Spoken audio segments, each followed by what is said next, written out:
facem plângeri penale acestor personaje. Mamă, păi da, adică peste 10.000 de plângeri. Veți avea 21.000 de plângeri penale.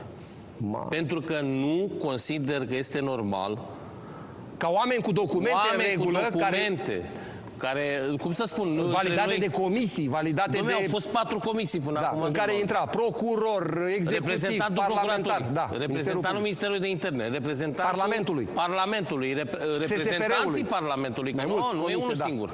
Reprezentanții Ministerului de Interne. Și mă faci impostor cu actele astea? Bun, dacă sunt, să constate instanța, nu dacă sunt impostor. CNSAS-ul constată, dar deocamdată oamenii ăștia... Pe această cale le spun următorul lucru, că poate ei nu cunosc legea în țara asta. Domnilor, aveți ceva împotriva cuiva? Mergeți și faceți plângere.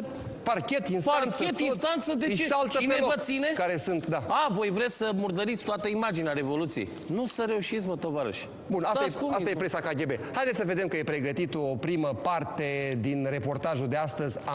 Dăm prima parte astăzi, probabil mâine, poimine partea a doua. Nu cenzurăm absolut nimic, dăm în seara asta cât putem, până când începe emisiunea Dan Diaconescu, direct cu Diaconescu. Acum...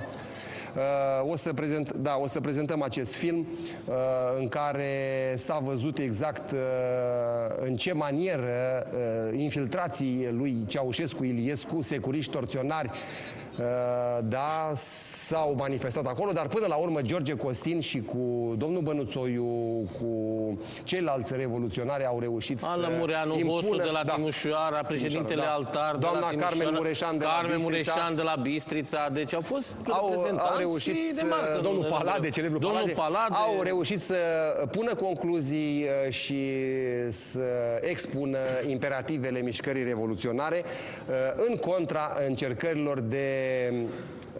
încercărilor de manipulare și de folosire, așa spun revoluționarii, spuneau și astăzi, și după ce am filmat, să vă folosească politic, împotriva unei guvernări sau alteia.